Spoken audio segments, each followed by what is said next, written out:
السلام علیکم ورحمۃ اللہ وبرکاتہ۔ بنی اسرائیل میں ایک نوجوان تھا جو اہل دنیا سے الگ تھلگ ایک عبادت خانے میں اللہ عز و جل کی عبادت کیا کرتا تھا۔ وہ ہر وقت یاد الہی عز و جل میں مشغول رہتا۔ کچھ بد باطن لوگ اس نوجوان سے حسد کرنے لگے اور انہوں نے یہ فیصلہ کیا کہ کسی طرح اس نوجوان کو ذلیل کرنا چاہیے۔ بہرحال حاسدین کی وہ جماعت ہر وقت اس عابد و زاہد نوجوان کو ذلیل کرنے کی فکر میں سرگردہ رہنے لگی۔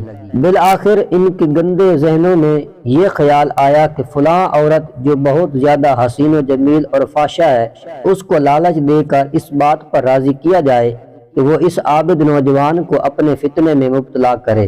چنانچہ ان بدبختوں کو وہ جماعت اس فاشا عورت کے پاس آئی اور کہا، اگر تو اس نوجوان کو اپنے فتنے میں مبتلا کر دے تو ہم تجھے مالا مال کر دیں گے۔ ہم امید ہے کہ تو اس رسوا و ذلیل کر سکتی ہے۔ چنانچہ وہ فاشا عورت اس فعل مذموم کے لیے تیار ہو گئی اور ایک رات اس نوجوان کے عبادت خانے کی طرف چلی۔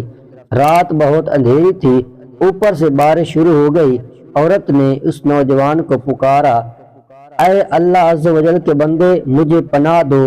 نوجوان نے اوپر سے جھانکا تو دیکھا کہ ایک جوان عورت دروازے پر کھڑی ہے اور اندر آنے کی اجازت مانگ رہی ہے۔ اس نوجوان نے سوچا کہ اس وقت اتنی رات گئے کسی غیر محرم عورت کو داخلے کی اجازت دینا خطرے سے خالی نہیں۔ چنانچہ وہ نوجوان واپس اندر چلا گیا اور نماز میں مشغول ہو گیا۔ عورت نے دوبارہ ندا دی، اللہ عز و جل کے بندے، باہر بہت زیادہ بارش ہو رہی ہے اور سردی بھی بہت زیادہ ہے، خدا را مجھے ایک رات کے لیے پناہ دے دو۔ بار بار وہ عورت یہی التجا کرتی رہی۔ آخر کار نوجوان نے ترس کھاتے ہوئے اسے پناہ دے دی اور خود ذکر و اذکار میں مشغول ہو گیا۔ فاشا عورت سینہ کھولے نیم اریاں حالت میں اس نوجوان کے سامنے آئی اور گناہ کی دعوت دیتے ہوئے اپنا آپ اس کے سامنے پیش کر دیا۔ باحیا نوجوان نے فوراً نگاہیں جھکا لی اور اس سے دور ہو گیا۔ وہ دوبارہ اس کے پاس آئی اور گناہ کی دعوت دینے لگی۔ نوجوان نے کہا، اللہ عز و جل کی قسم، میں ہرگز یہ گناہ نہیں کروں گا جب تک میں آزما نہ لوں کہ اگر میرا نفس گناہ کرے تو کیا وہ اس گناہ کے بدلے جہنم کی آگ برداشت کر لے گا۔ پھر نوجوان جلتے ہوئے چراغ کی طرف بڑھا اور اپنی انگلی اس پر رکھ دی، یہاں تک کہ انگلی جل گئی۔ پھر وہ عبادت میں مشغول ہو گیا۔ فاشا عورت نے قریب آ کر پھر اسے گناہ کی دعوت دی تو نوجوان نے اپنی دوسری انگلی جلا ڈالی۔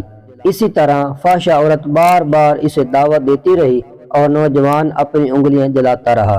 بالآخر اس پاک دامن متقی و پرہیزگار نوجوان نے اپنی ساری انگلیاں جلا ڈالی، لیکن غیر محرم عورت کی طرف نظر اٹھا کر بھی نہ دیکھا۔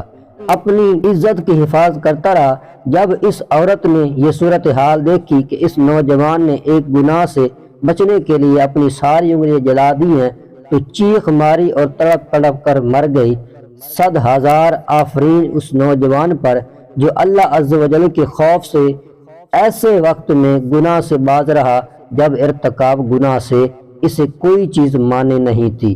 جنہیں اللہ عز و جل کا خوف ہوتا ہے وہ ہر حال میں چاہے خلوت ہو یا جلوت اللہ عز و جل سے ڈرتے ہیں اور گناہوں کی طرف راغب نہیں ہوتے۔ اس نوجوان نے اپنی انگلیاں تو جلا ڈالی لیکن ایک نظر بھی اس فاشا پر ڈالنا گوارا نہ کیا۔ حقیقت یہ ہے کہ جس کے ساتھ اللہ عز و جل کی مدد ہو اسے کوئی رسوا و ذلیل نہیں کر سکتا۔